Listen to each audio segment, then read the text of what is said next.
कहानी शुरू होती है एक छोटे से गांव से, जहां एक बहुत ही गरीब परिवार रहता था। उस परिवार में 3 लोग थे, मुकेश, उसकी पत्नी रमा और उनका छोटा बेटा चिंटू। मुकेश सारा दिन घर पर ही पड़ा रहता था, काम धंधा कुछ नहीं करता, बस कभी छत को घूरता, कभी दीवारों को। घर चलाने का सारा बोझ रमा पर था। वह गांव के चौराहे पर एक छोटा सा ठेला लगाती थी, जहां वह गर्मा गर्म चाय और खस्ता पकोड़े बेचती थी। रमा के हाथों की चाय और पकोड़े पूरे गांव में मशहूर थे। सुबह सुबह गांव के लोग उसके ठेले के पास आ जाते। अरे रमा बहन, 2 कटोरी चाय और 4 पकोड़े दे देना। और रमा मुस्कुराकर सबको सेवा करती।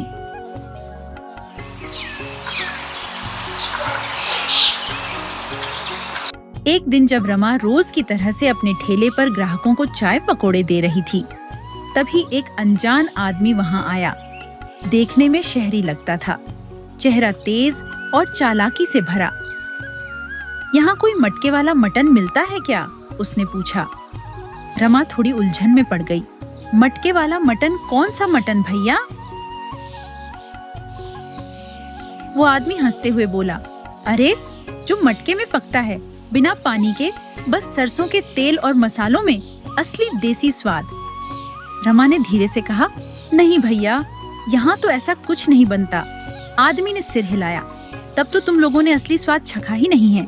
रमा चुप रही। वो फिर बोला, बहन, तुम दिन का कितना कमा लेती हो? 300-350 निकल आता है बस। इतना टैलेंट होते हुए भी इतनी कमाई? सुनो, अगर तुम मटके वाला मटन बनाना शुरू कर दो तो पूरे गांव में धूम मच जाएगी, पैसा भी खूब आएगा। पर भैया, मुझे कहाँ आता है ऐसा बनाना। सीख लो, एक बार सीख गई तो फिर देखो चमत्कार। यह कहकर वो आदमी चला गया। रमा कुछ देर तक वहीं खड़ी सोचती रही। शाम को रमा घर लौटी तो चिंटू ने दौड़कर कहा, माँ, मुझे साइकिल चाहिए। बेटा, इस महीने पैसे नहीं हैं, अगली बार दिलाऊंगी। रमा ने उसे प्यार से समझाया, पर मन ही मन उसकी उलझनें बढ़ रही थी। रोज के खर्च बढ़ते जा रहे थे और कमाई वैसी की वैसी। रात को चारपाई पर लेटे रमा के दिमाग में वही बात घूमती रही, मटके वाला मटन। उसने आंखें बंद की और मन ही मन ठान लिया, कुछ नया करना पड़ेगा, चाहे जैसे भी हो।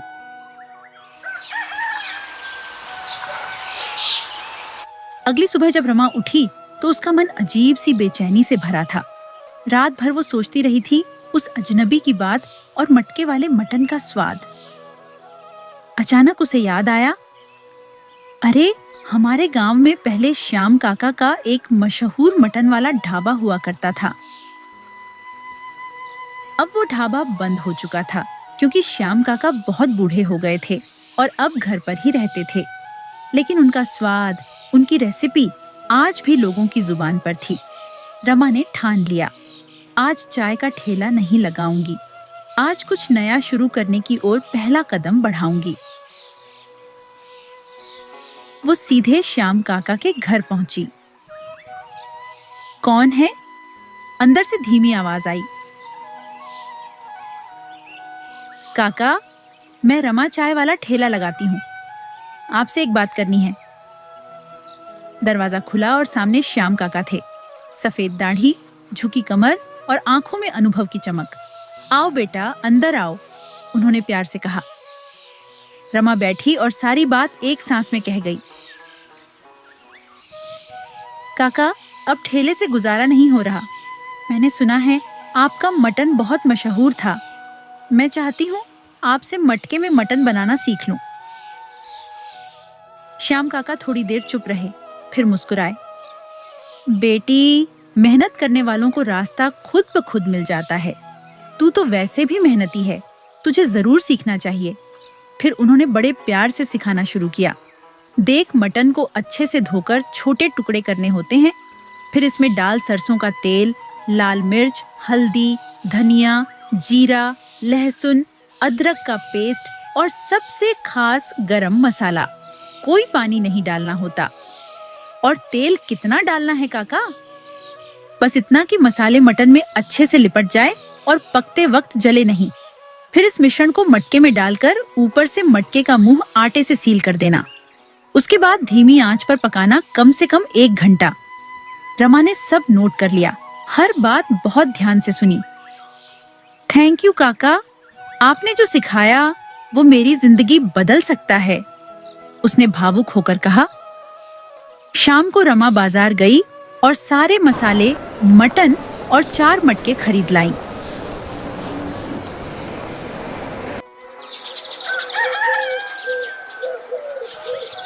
अगले दिन वो गांव के चौराहे से थोड़ी दूर एक खाली जगह पर गई और वहीं मटके वाला स्टॉल लगाने की तैयारी की। उसने मटके धोकर तैयार किए, मसाले मिलाए, मटन भरा और चारों मटके चूल्हे पर चढ़ा दिए।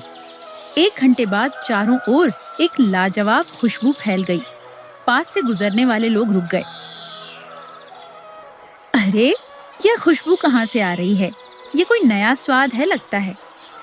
मटके से उठती तीखी खुशबू अब पूरे गांव में फैल चुकी थी। लोगों के चेहरे पर हैरानी थी और कदम अपने आप रमा के ठेले की ओर खींचते चले आ रहे थे।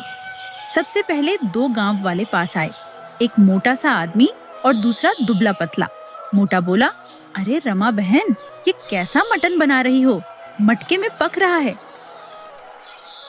रमा मुस्कुराकर बोली, भैया साहब, ये है स्पेशल मटके वाला मटन, एक बार खाकर देखो। उंगलियां चाटते रह जाओगे तो लगाओ 2 प्लेट लगाओ जल्दी। रमा ने गर्मा गर्म मटन चावल के साथ दोनों की प्लेट में परोसा। मसाले की खुशबू, सरसों के तेल की चमक और मटन का टुकड़ा देखते ही बन रहा था। जैसे ही दोनों ने पहला निवाला लिया, उनकी आंखें चौड़ी हो गईं। हे भगवान, ऐसा स्वाद तो मैंने शहरों में भी नहीं खाया।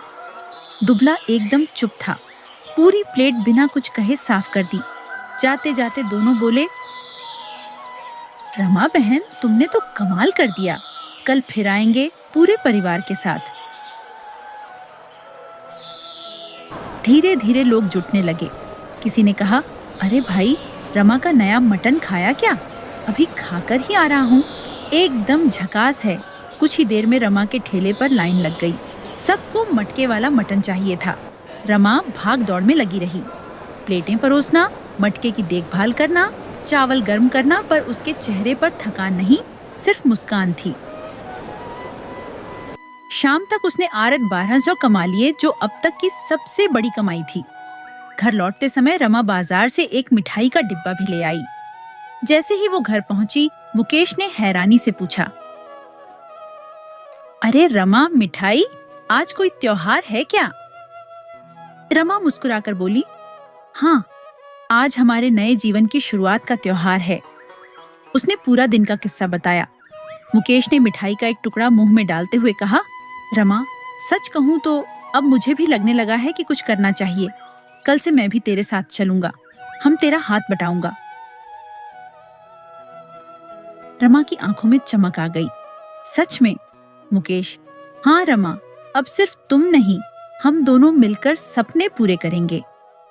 रमा ने पहली बार महसूस किया जैसे सच में किस्मत ने करवट ली हो। और यह तो बस शुरुआत थी। शुरुआत अच्छी हुई है, अब पीछे नहीं हटूंगी। सुबह की पहली किरण अब भी जमीन पर उतरी ही थी कि रमा आंखें मलते हुए उठ गईं। आज तो बहुत आर्डर आएंगे, उसने खुद से कहा और किचन में जाकर सारे मसाले तैयार करने लगी। लहसुन, अदरक का पेस्ट, पिसा गरम मसाला, लाल मिर्च, हल्दी और सरसों का तेल। तभी दरवाजा खुला और मुकेश अंदर आया, दोनों हाथों में थैला थामे हुए।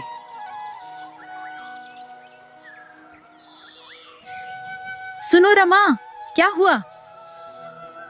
आज पूरे 10 किलो मटन लाया हूँ। आज मटके वाला मटन धूम मचाएगा। चलो फिर, आज तो हम दोनों मिलकर जलवा दिखाएंगे। दोनों ठेले पर पहुंच गए। रमा ने मटन को मसालों में अच्छे से मिलाया और चारों मटों में बराबर बराबर भरकर चूल्हे पर रख दिया। 1 घंटे बाद वही जादुई खुशबू हवाओं में घुलने लगी, मसालों और सरसों के तेल की लाजवाब महक। आसपास के लोग दूर से ही सूंघते हुए आ रहे थे। तभी वहीं पुराने झुके से कदमों से श्याम काका आते दिखे, जिनसे रमा ने मटन बनाना सीखा था। अरे काका, रमा दौड़कर उनके पास गई।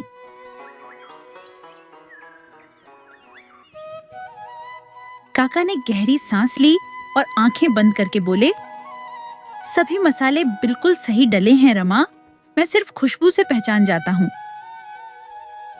रमा भावुक होकर बोली, ये सब आपकी ही कृपा है काका। काका मुस्कुराए। अब जरा टेस्ट भी करवा दो। मुकेश ने आदर से प्लेट बनाकर दी गर्मा गर्म मटन चावल के साथ। काका ने पहला निवाला लिया, फिर दूसरा और तीसरा। कुछ पल बाद उन्होंने सिर उठाया, आंखों में नमी थी।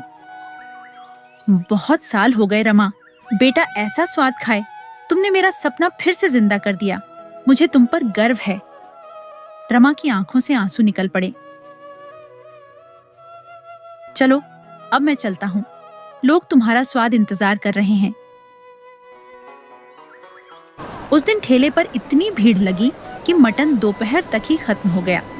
लोग तारीफ करते नहीं थक रहे थे। रमा बहन का मटन तो जादू है। मुकेश भाई रोज एक प्लेट तो फिक्स है मेरी। शाम को जब रमा और मुकेश घर लौटे, थैले में नोटों की गड्डी और चेहरे पर सुकून था। रात को रमा ने कहा, मुकेश, पहले जब मैं अकेली थी सब मुश्किल लगता था, अब जब तुम साथ हो सब आसान लगने लगा है। मुकेश ने मुस्कुराकर कहा, अब हम अकेले नहीं हैं रमा, अब हम एक टीम है, मटन वाली टीम।